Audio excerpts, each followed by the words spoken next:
Are you planning a headshot event at your office? Have you picked out the best conference room or lobby space to have the photographer set up? Room and lighting conditions can make a big difference in the success of your event. So watch this video as I cover what makes the best studio space in your office. The answers might surprise you. Thanks for stopping by. I'm Scott Lawrence, your Detroit-based headshot photographer, and I've converted just about every space imaginable into a corporate headshot studio. Anything from the largest event space to the smallest of conference rooms. As you start thinking about your spaces in your office, the emphasis of this video is mostly from the photography perspective.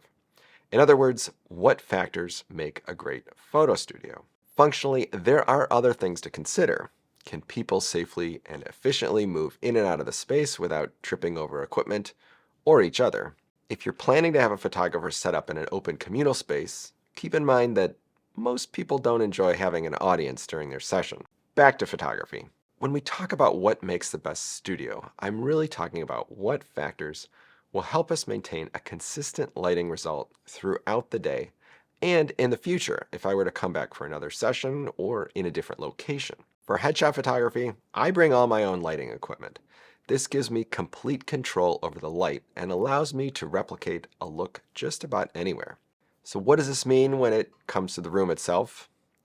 It means I don't really care about how great the window light is or even that great skyline view out the window. I'm generally just going to enter the room, close the blinds, and turn down the lights. I know this may be kind of a letdown. Quite often, I'll walk into a new client and they're so excited to say they reserved the room with the best light. And then I wander in and prep the room for a vampire. This is a key point. If you hired a natural light photographer, they're not going to be too happy to find a dark room. Most headshot photographers will be using studio lighting, but some have a more lifestyle approach, so it never hurts to confirm. But what if you can't get away from the windows? If you're lucky to have a space with a lot of windows, here are some tips. North-facing windows are the best in the Northern Hemisphere. Sun from the north is never harsh and directional, so it's easy to deal with. All other directions can pick up some hard rays of light depending on the time of day. This light can throw a strong cast or shadow across the subject or background, and we can't easily fix this in Photoshop. I once was set up in a church and was caught off guard by some high stained glass windows that made for beautiful natural hairlights, but this was divine luck. It could have been a complete mess. Let's talk more about the room itself. To set up headshot lights, I recommend about 15 to 20 feet of depth and 4 to 6 feet of width. Now, I can usually work with less, but more is always better. Typically, I'll move the chairs around a conference table from one side to the other.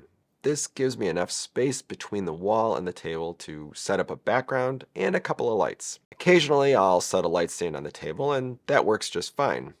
Walls. Now, where possible, we want to avoid having a lot of color on the walls. This could be a vibrant accent wall or glossy, colorful art on the walls. Large areas of color act like big reflectors of color. They can cause color casts on people or the background. Again, not Photoshop friendly. Typical commercial ceilings are just fine, so no issues there.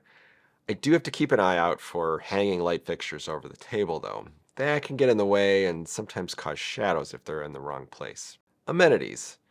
Access to an electrical outlet is nice to have, but usually not required unless I'll be there for several hours. Wi-Fi, always appreciated. Depending on how the session is organized, I'll usually bring my laptop to review the proofs with each client.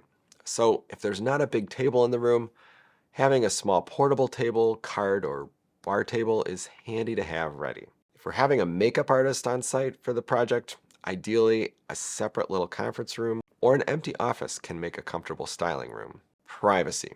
I mentioned this up front, but it's worth repeating. While not key for photography results, people do appreciate a little privacy during their session. For this reason, a wide open lobby space where people are passing by is rarely a good space to use. There's just too much going on. If you're enjoying this video though, privacy is the last thing we want. Be sure to give it a like, subscribe, and share it with your colleagues. So that covers the basics. I hope you now feel like you can intelligently select a great space for your headshot event. If you still have doubts, don't hesitate to ask. We always welcome questions. I even encourage my clients to send me a few snapshots of the room. I can review these pretty quickly and tell you if it's going to work or if there are deal-breaking challenges. Thanks again for watching, and we'll see you next time.